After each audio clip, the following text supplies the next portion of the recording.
किसी जिस्म की मोमेंटम में 22 न्यूटन सेकंड की तब्दीली पैदा करने के लिए 20 न्यूटन की फोर्स को कितना वक्त दरकार होगा। हमने फाइंड क्या करना है, वक्त। सबसे पहले हमें उसने क्या बताया हुआ है, सबसे पहले उसने हमें बताया हुआ है मोमेंटम में तब्दीली। मोमेंटम में तब्दीली होती क्या है, ठीक है। बी का मतलब मोमेंटम होता है, एफ से मतलब क्या होता है, फाइनल, ठीक है। और इससे मतलब हो गया इनिशियल, यानी कि अगर आप तब्दीली यही होती है ना कि फाइनल में से इनिशियल वैल्यू को माइनस कर दे तब्दीली, ये मैंने इसलिए सिंबल डाल दी ताकि आपको फार्मूला समझ आ जाएगा, ठीक है। तो ये हमारे पास टोटल कितनी है, 22 ns, 22 ही लिखा हुआ है ना। उसके बाद उसने हमें क्या बताया, फोर्स कितनी बताई इसने, फोर्स F है, कितनी है, 20 न्यूटन। हमें मतलूब है इसमें से वक्त T हमने फाइंड करना है, ठीक है। हल, मोमेंटम में तब्दीली का फार्मूला हमारे पास होता है ये F इज इक्वल टू ये वाला, ठीक है। इसमें वैल्यू पुट कर दे, आपका सिंपल सा आंसर निकलेगा। F का F आ गया, F की जगह फोर्स पुट करो, कितना का 20 है, तब्दीली कितनी है, 22 है, ठीक है। वक्त T है, इसको T को इधर मल्टीप्लाई कर दो, T हो गया इधर 22 बटा 20 हो गया, इसको डिवाइड करना जरा, क्या आता है 1.1। आंसर में कितना लिखा हुआ है, 1.1 है।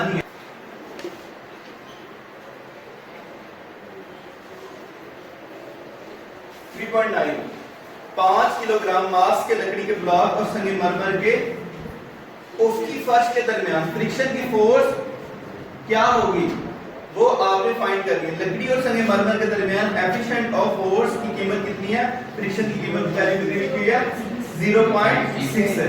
सबसे पहले हम मालूम के अंदर क्या चीज बताई है,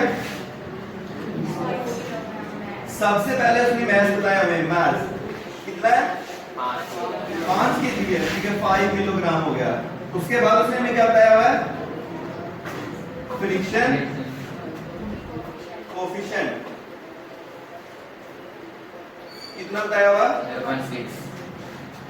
0.6 हो गया। और हमें फाइंड क्या करना है इसमें से,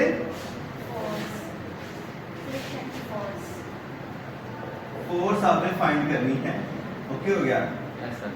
हल के लिए हमारे पास फार्मूला लिखा होता है F is equal to U R। R हमारे पास वो फोर्स होती है जो दो चीजों के दरमियान में रगड़ की फोर्स होती है, ठीक हो गया। हमने इसमें से फाइंड करनी है ये वाली फोर्स, तो हम लोग क्या करते हैं, इसका हम इक्वेशन नंबर 1 रख देते हैं, ठीक है। यहां लिख देते हैं हम लोग, हम जानते हैं कि R is equal to F, F is equal to W, W बराबर होता है mg, ठीक है। अब हम इसमें वैल्यू पुट कर देते हैं, ठीक है।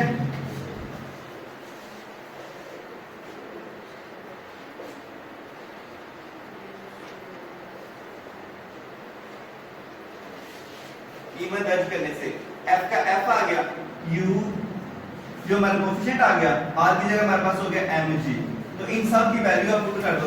F फाइंड करने के लिए U की वैल्यू 0.6 है और हमारे पास मास कितना लिखा हुआ है 5 है, और G की वैल्यू कितनी होती है 10, ठीक है। इन सब को मल्टीप्लाई कर दो तो आंसर आ जाएगा, 0.6 को मल्टीप्लाई कर दो 50 के साथ, क्या आंसर आया, शाबाश 30 न्यूटन। आंसर क्या लिखा हुआ है, नंबर 3.10। 0.5 किलोग्राम मास के जिस्म को 50 रेडियस सेंटीमीटर के दायरे में 30 मीटर की सेकंड की स्पीड से घुमाने के लिए कितनी सेंटीमीटर फोर्स की जरूरत होगी। आपने सेंटीमीटर फोर्स फाइंड करनी है, ऐसा ही है। सबसे पहले उसने हमें मास बताया हुआ मालूम के अंदर, मास कितना बताया उसने 0.5, मास m 0.5 kg, ठीक हो गया। उसके बाद उसने क्या बताया, रेडियस और वेलोसिटी, वेलोसिटी कितनी है 3 मीटर फी सेकंड। उसके बाद हमारे पास है रेडियस, ठीक है, कितना बताया उसने 50 सेंटीमीटर। सेंटीमीटर को हम मीटर में पहले कन्वर्ट कर देंगे, ठीक है। तो मीटर में कन्वर्ट करने के लिए हम इसे क्या करेंगे डिवाइड कर देंगे, क्या आंसर आ गया? 0.5 मीटर निकल गया। हमें मतलब इसमें क्या है? Centimetre force. सेंटीमीटर फोर्स हमने, इसका फार्मूला होता है F इक्वल टू mv का स्केयर बटा r, ठीक है, mv स्केयर बटा r। इसमें से आप इसकी वैल्यू पुट करते हैं सारी की सारी। F c सेंटीमीटर फोर्स हो गया, मास हमारे पास कितना है? 0.5 है, b हमारे पास कितना है? 3 का स्केयर बन गया, r हमारे पास कितना है? 0.5, ठीक है। तो आंसर हमारे पास आ गया, ये 0.5 से काट देते हैं डायरेक्ट, ठीक है। 3 का स्केयर हो गया 9 है, तो ये हमारे पास बन गया सेंटीमीटर फोर्स 9 न्यूटन, ठीक है। तो इसका आंसर भी यही है।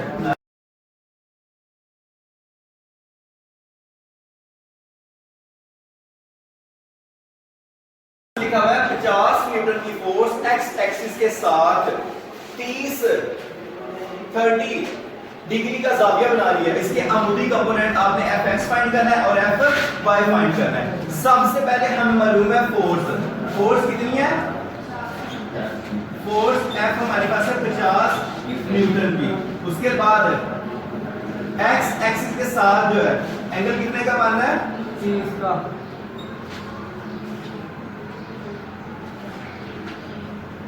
जो जाविया हमारे पास माना वो 30 का बन रहा है, ठीक हो गया। हम लोगों ने मतलूब में हमारे पास क्या है?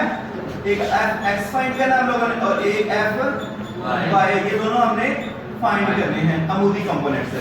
सबसे पहले इसको समझने के लिए आपको फ्रेम ऑफ रेफरेंस दोबारा से मैं बता देता हूँ। ये फ्रेम ऑफ रेफरेंस है, ये इसका x एक्सिस है, ये माइनस है, ये y है और ये माइनस है। यहाँ से फोर्स जो जा रही है, ये फोर्स कितनी है? 50 न्यूटन की। तो यहाँ जो एंगल बन रहा है ना वो 30 का बन रहा है, ऐसा ही 30 डिग्री का।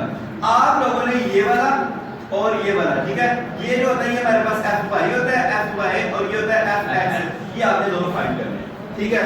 इन दोनों के लिए मैं फार्मूला लिख देता हूँ, ठीक है। अब हल में हमारे पास फार्मूला आ गया fx का और fy का।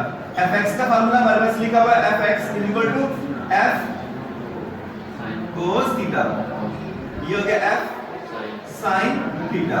सबसे पहले हम फाइंड करते हैं इसमें से fx इक्वल टू f और cos थीटा। वैल्यू पुट कर दो।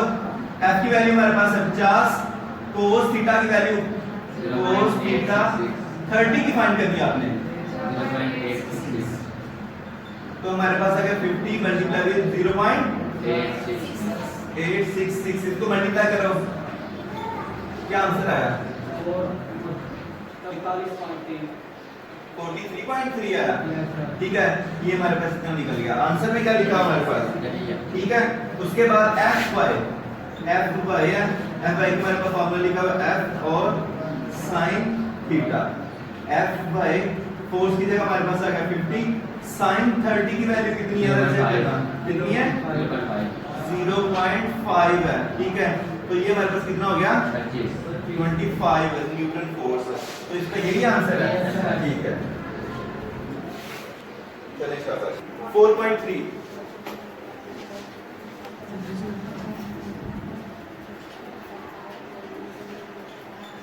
इसने हमारे पास लिखा हुआ है इस फोर्स की सिमत और मिकदार बताइए। आपने सिमत भी बतानी है और साथ में मिकदार भी बतानी है।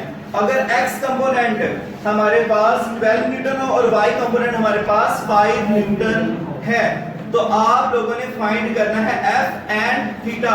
आपने दो चीजें फाइंड करनी। सबसे पहले मालूम के अंदर हमारे पास है मालूम f y f x, ठीक है, दोनों कंपोनेंट है। f y की वैल्यू कितनी बताई उसने? 5 न्यूटन, ऐसा ही है। f x की वैल्यू हमारे पास कितनी बताई है? 12 न्यूटन, ठीक है। और मतलूब में हम फाइंड बताना है सबसे पहले फोर्स की मिकदार, यानी कि हमने फोर्स फाइंड करना है। उसके बाद हमने सिमत का मतलब हमने जाविया उसका फाइंड करना है थीटा। सिमत हमारे पास क्या है? ये दो चीजें हमने फाइंड करनी है। हाल में सबसे पहले हमारे पास फार्मूला लिखा f is equal to under root f x का स्क्वायर प्लस एफ वाई का स्क्वायर, ठीक है। ये हमारा फोर्स के लिए, फोर्स फाइंड करने के लिए एफ का एफ हो गया, ठीक है। एफ एक्स की वैल्यू हमारे पास कितनी है, 12 है, 12 का स्क्वायर प्लस एफ वाई की वैल्यू हमारे पास कितनी है, 5, 5 का स्क्वायर करना जरा, इसका स्क्वायर कितना हो गया 144 और 5 का दोनों को प्लस करना,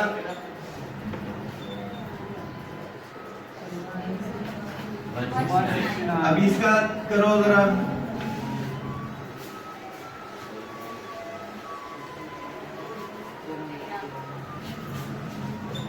ये हमारे से कट गया, एफ की वैल्यू हमारे पास 13 न्यूटन निकल गई।